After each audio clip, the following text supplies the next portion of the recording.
Hey everybody, I wanted to do one other quick video today about 5G since there's a lot of confusion behind 5G.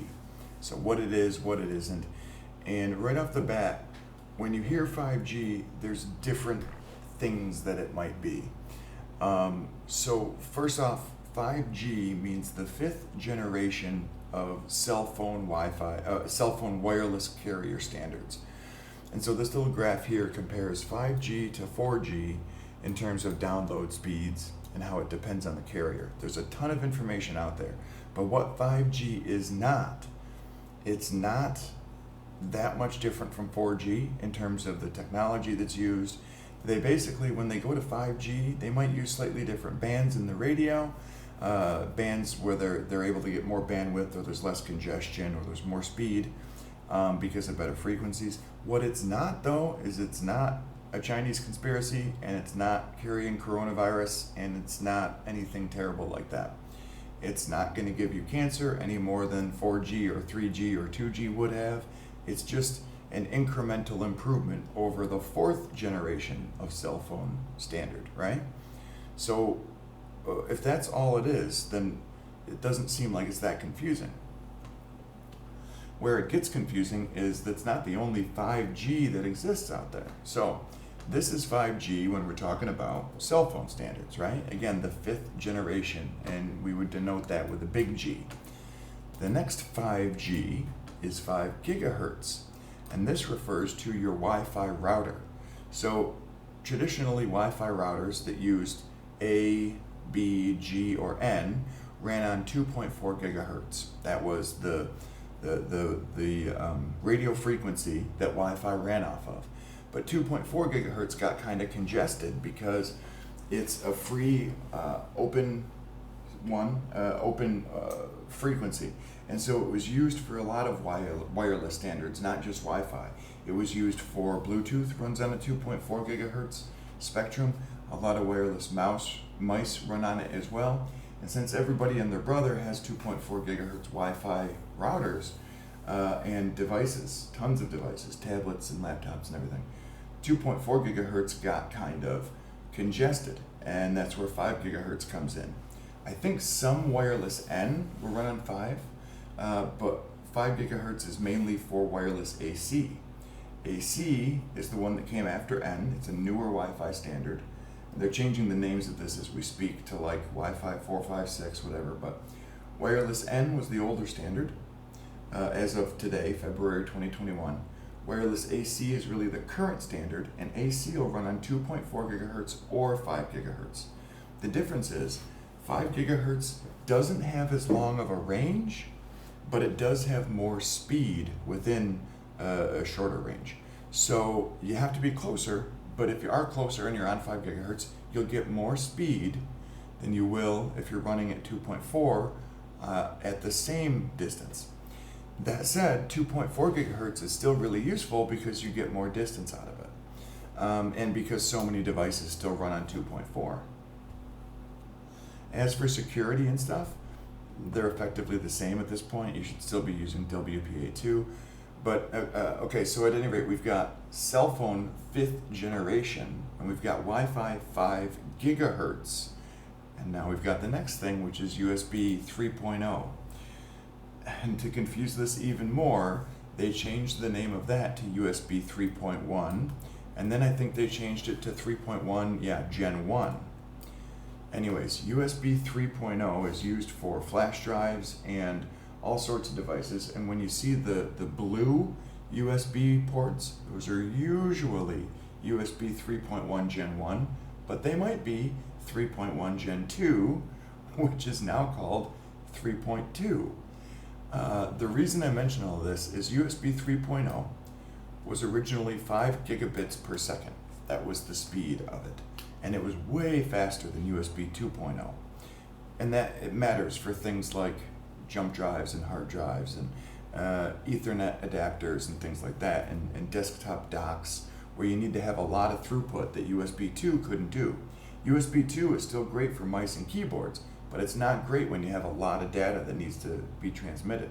Mice and keyboards are just a few bits at a time, Whereas when you're talking about sending a whole movie over to a hard drive, you're talking gigabytes at a time. So thousands and thousands of times larger. So if you're talking about USB devices, you might be looking at number of gigabits per second, 5 gigabits per second, which, to be even more confusing, is a nice even round 625 megabytes per second. And the reason for that is because there's 8 bits per byte, and a gigabyte is 1,000 times larger than a megabyte. So yeah, there's weirdness there too. The last one that I could think of, the last 5G, is 5 gigabit per second Ethernet. So right now, most homes and most consumer devices run on 1 gigabit per second Ethernet. That's gigabit, not gigabyte, gigabit per second. And that's just been the standard for, like, I don't know, 10, 15 years or something. The next bump up is presumably going to be 10 gigabit per second. However, because that's such a leap in, so traditionally we had 10 megabit per second, then we bumped up to 100 megabit per second, and then up to 1 gigabit per second. So we went by a factor of 10.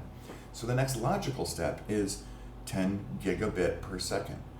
But the problem with that is it's expensive, and we're just not there yet, and that's still more of like a data center networking standard. And so because of that, companies have come out with 5 and 2.5 gigabit per second, which you'll often see as 5G as well. I mean, you can see right here, it says 5G. That is not Wi-Fi, it is not cell phone, it's not USB. We're talking about a wired Ethernet standard, okay? So wired networking now. 5 gigabit per second is sort of a middle of the road between our current 1 gigabit and future 10 gigabit connections. And it's literally just half the speed of 10 gigabit, 5 times the speed of 1 gigabit. But you can see where the confusion comes from. So if someone says 5G, the first question you have to ask is, what one are they talking about? Are they talking about wired Ethernet connections? Are they talking about USB connections? Are they talking about Wi-Fi connections? Or are they talking about a cell phone? 5G in cell phones is the 5th generation. It's basically the 4th generation, but faster, more reliable, more stable, and you can send more info, so just better, right? When we're talking about 5G in Wi-Fi, we're talking about 5 gigahertz, so still faster, you can pass more info through, but it's a little less reliable than the older standby 2.4, and you don't get as much range as 2.4. Both have their place, but they are different, and you should know if you're talking about Wi-Fi, if you're talking about 2.4 or 5. A lot of new routers, by the way, not even new, a lot of routers that are within the last couple of years will have dual radios. They'll have 2.4 gigahertz and 5 gigahertz, and you can choose. So for instance, when I'm here in my living room, my Wi-Fi router is right there, I can use 5 gigahertz connected to my phone, but if I go back into my bedroom, a few rooms away, I'll connect to the 2.4 gigahertz Wi-Fi connection because it's more stable and it's more consistent at that distance and with barriers and obstructions in the way. Again, the next one is USB, where we're talking about sending data, and 5 gigabit per second matters for things like hard drives, flash drives, other storage devices, and network devices, where, for instance, you might want 5 gigabits per second if you're plugging in an Ethernet adapter or a Wi-Fi adapter, plugging it into USB. So are we talking USB, or are we talking about a NIC, a wired Ethernet device? Now, just to one last confusing bit here, if you've got a 5 gigabit USB 3, USB 3.1 Gen 1 USB plug on your computer, and you want to plug in an Ethernet adapter that will give you 5 gigabits per second of wired Ethernet, you won't actually get 5 gigabits per second now because there's a latency and there is some overhead between switching from USB to Ethernet. So you'll probably get something like 3 gigabits per second. And if that's the case, if you're looking to get one of these types of adapters to run wired Ethernet, and you want to plug it into USB, say on your laptop, you might save a little bit of money and just buy a 2.5 gig or even a 1 gig one, because you won't get the full 5 gigabits that USB 3.1 Gen 1 or the original USB 3 has to offer. So to give you an idea, I've actually got a gigabit Ethernet adapter plugged into one of my laptops here, but it's plugged into the USB 2 port. And so while the USB 3 port should be able to run it fine without a problem, I found it to be a lot more stable plugged into the USB 2 port, even though it's slower. So remember, there's sometimes overhead too. But yeah, you got to ask yourself, what 5G are we talking about? Are we talking about cell phones, Wi-Fi, USB, or wired internet? And go from there if you have this conversation.